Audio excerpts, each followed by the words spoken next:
What's up, guys? Welcome back. I wanted to do a quick video, sort of a walkthrough of the sump area. I know I've shown this, but I haven't really kind of talked through everything that's down here before, so I wanted to just take kind of a minute and talk about what's going on downstairs in my my fish room, or soon-to-be fish room when eventually the basement gets finished. I'll talk about that in a minute.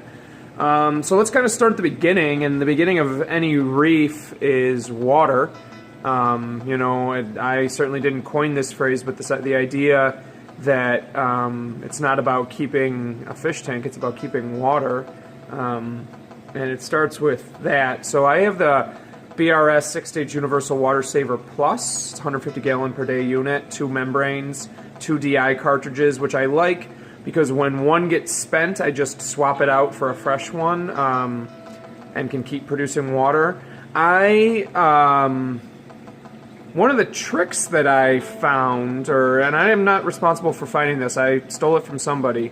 I teed off the line before it goes into the DI and added these ball valves, and what I can do is shut off flow to the DI and open this, which then just drains into the sink, and there is a one of the 3 probes for the TDS meter is right before that, so it's right there, and I can I'll do it right now. So if I open this up, water starts draining down, and I can check the TDS of that water, and it's 116 right now.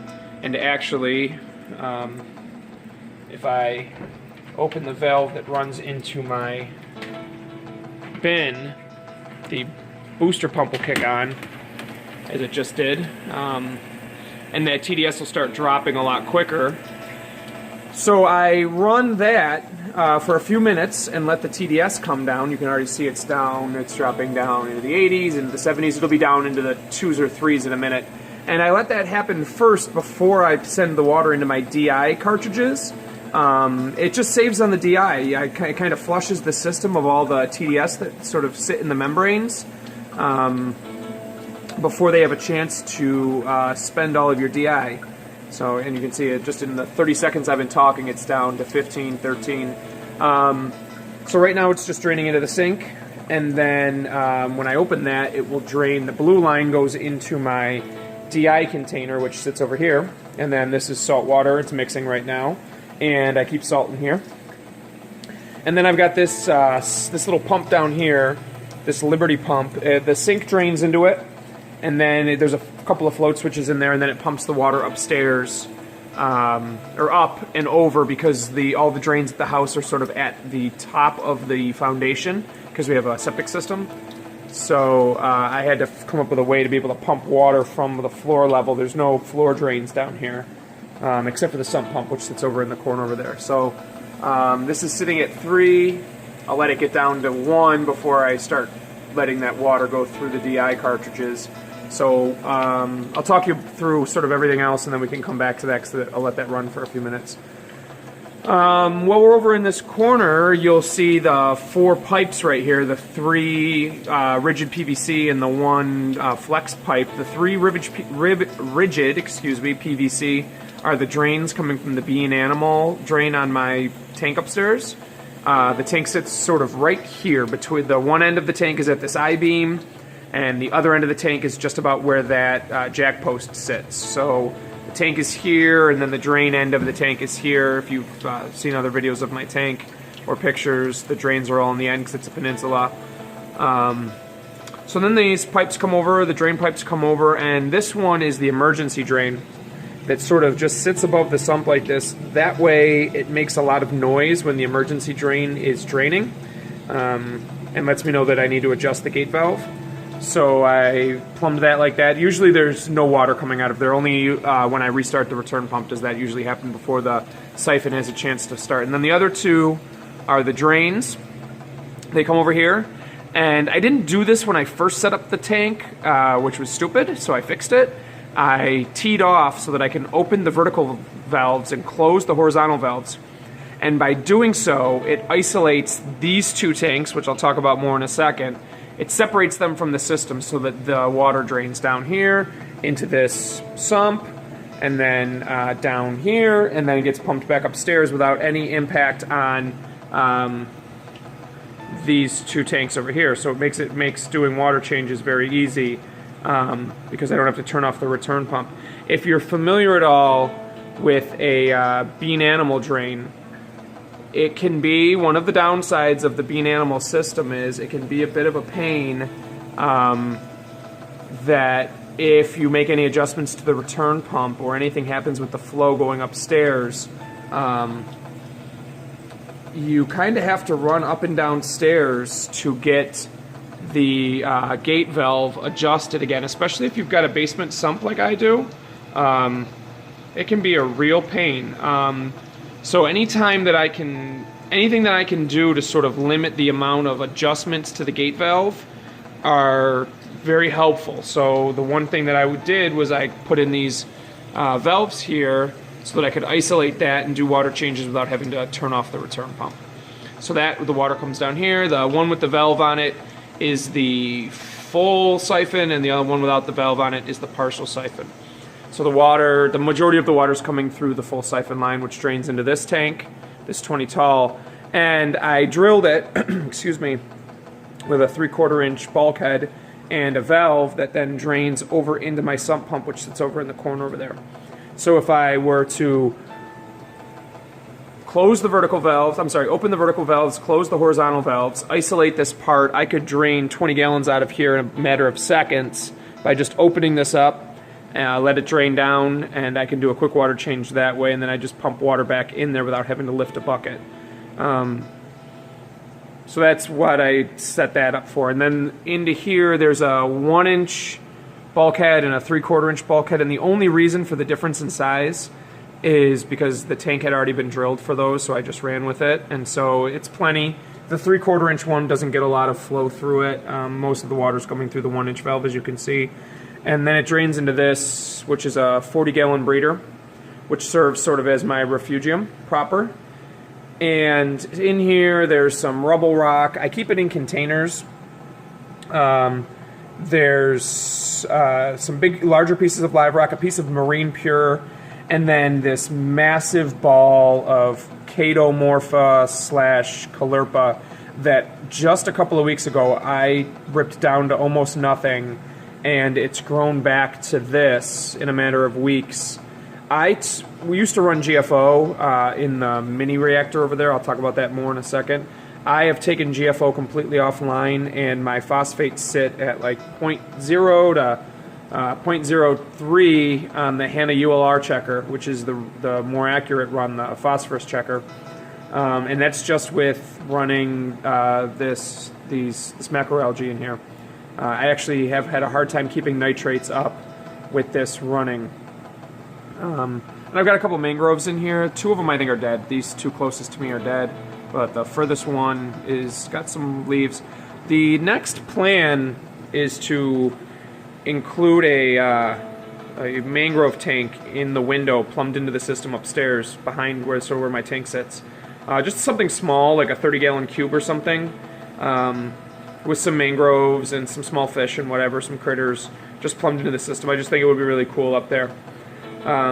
So I might have to pick up some more mangroves. And then just this real simple overflow. There's my kalkwasser line, runs into the overflow, and then 2 1-inch bulkheads drain over here and into this, which is sort of like the sump. Here's a little Samsung tablet I use for my Apex Fusion dashboard. I just keep it open to Google Chrome, and I can turn on and off things right from here, sort of check the status of stuff. But then I've also got the Apex head unit over there. And this used to just be the sump. This was the sump when the tank was upstairs, and then when the tank moved downstairs, if you followed any of my build threads or the progress of my tank, this was just the sump. And then it sort of has grown into this Frankenstein monster thing. So the skimmer sits here. This is a Reef Octopus 202S Classic skimmer. It's fine. It works well. It pulls a ton of crap out. There's no foam right now because I just fed some mysis shrimp upstairs. But it works well. I clean the skimmer once every couple of months. I use a Mr. Clean Magic Eraser to clean the inside of the skimmer body, and it stays clean. There's a little power head that sits in here. And then every once in a while I'll just do a water change out of here and just suck out the junk. It drains into here where the apex probes sit. And because of gravity, it is impossible for the water level in this section to rise higher than that, so I don't have to worry about skimmer overflows. I do have a float switch in the cap for the skimmer cup, which will turn off if it ever rises up. There it is. It's disgusting. Skimmer cup overflows, it will shut off the skimmer that's programmed into the apex.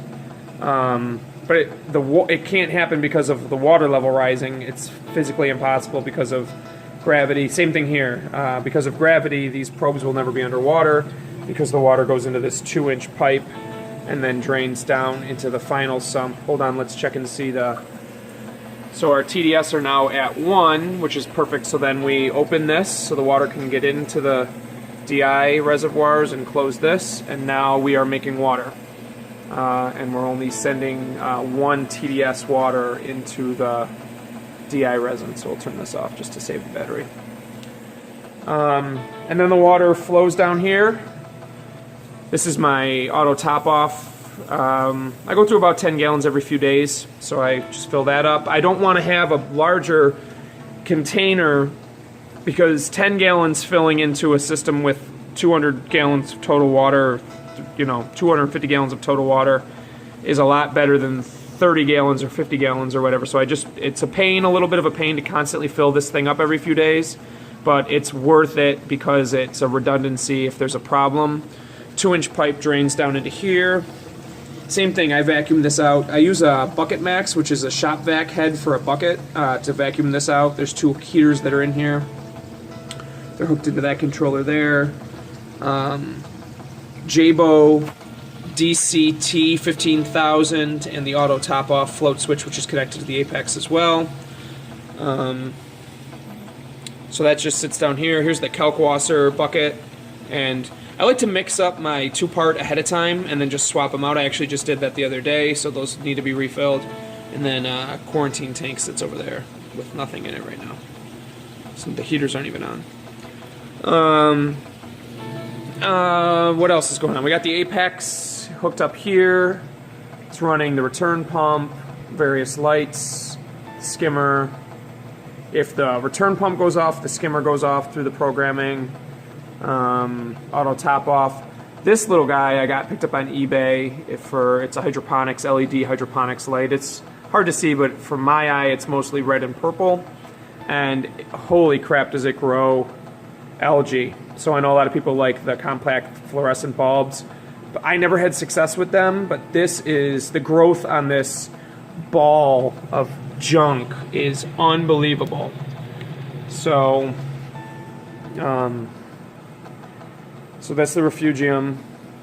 The 2-part dose through this dosing pump here with Nopox and Kalkwasser, and then Red Sea coral colors, just like 4 milliliters a day of each of those through this dosing pump. As the demand for calcium and alkalinity goes up, I don't change the 2-part dose. I change the Kalkwasser dose because I would rather offset the demand with Kalkwasser, which keeps the pH up. The pH is sitting at 8.18 right now, which is way higher than it used to be. On its own, before I started using Kalk, the pH would sit like 7.8, 7.9, and now it sits 8.1, 8.2. So the Kalkwasser's had a big impact on that. And I've never been a fan of using Kalkwasser in your top-off container because then it's too dependent on evaporation. I would rather just dose a crap load of it through the dosing pump. And if I end up burning up the head on the dosing pump, so be it. It's a $70 dosing pump. It's worked fine. I know a lot of people complain about Jabo products. I've had no problems with them. I test my alkalinity daily with the HANA checker for alkalinity. It sits right here. I keep all my... I like to test the alkalinity every day. I come down in the morning, I work out down here, and it really only takes me a couple of minutes. So I feel like it's one thing, 60 seconds in and out with the alkalinity checker, and I just like to get it done and make sure that I'm staying on top of it. It's one way to know if anything's off, whether it's with the 2-part dose or the Kalkwasser dose. Like yesterday, I came down and the alkalinity was a little low and the pH was a little low, and I realized that my Kalkwasser bucket was empty. So just those sort of like little ways of staying in touch with what's going on with the tank. I like to sort of keep my finger on the pulse. I test with the phosphate checker every couple of days, and then I've got Red Sea test kits for the other stuff. I double check the alkalinity, calcium, magnesium, nitrate, test that once a week down here. So just bring my coffee down in the mornings, on the weekends, stand here and do my tests, drink my coffee, and just get ready for the day. So I'll sort of just take a step back so you can see the whole space. Eventually there's going to be a frag tank here,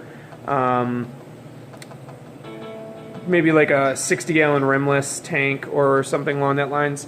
And we're in the process of planning a basement remodel. We're going to finish the basement. So sort of from where that wall comes out over to the jack post is going to be a wall. And then there'll be a door right where this old sump sits. And then there's going to be a wall. You can see the blue tape on the floor. There's going to be a wall there, over to there, and then where that wall juts out. So that whole area is going to be the fish room. And my wife, in her infinite generosity, has given me the green light on an in-wall tank here. So there'll be a tank in the wall here. I don't know, something 6, 8, 10 feet long, something huge. Maybe predator fish or big angels that I can't have in the reef upstairs, something, and it'll all be plumbed together. So I don't need to manage a separate system. It'll all be tied in. So that's the plan. And then there'll be a bedroom over there and a bathroom over there, and then this whole area, which is currently my workout space, is going to be a living room. So this is all going to be finished, and then there'll be a tank. You can see the blue tape on the floor, which shows where the rooms are going to be. My fish room will be a separate room, which will be good for keeping the moisture in one space. With the ceiling vent, it should stay fine. The ceiling vent comes on and off every 4 hours with a timer. Same with the bubbler; it's on the same timer. And I can always up that if I need to, if it gets too humid in the fish area. But yeah, that's it. This is my my basement fish area. I can't tell you guys how nice it is to have this much space to be able to keep all of my junk separate from upstairs. It keeps the tank area upstairs very neat and organized, and then I can sort of keep stuff down here. I'll have to improve my organization a little bit when this area is enclosed, because I can't just sprawl all over the floor, but I've been sort of lazy about it just because I can be. But once it's a fish room, I will up my organization game. I also want to build, sort of been in the back of my mind, a water change station using some big plastic containers. So for now, these work. I can just kind of roll them over, pump water in, drain water out. They're fine. It's enough. But I would like some bigger, maybe eventually the plan down the road is to include something like that. So that's it. If you guys ever have questions, feel free to comment on the YouTube videos. I'll get back to you. You can find my build thread on Reef to Reef or Reef Central. I'll post those links in the description. And thanks for checking out my video. Talk to you guys soon.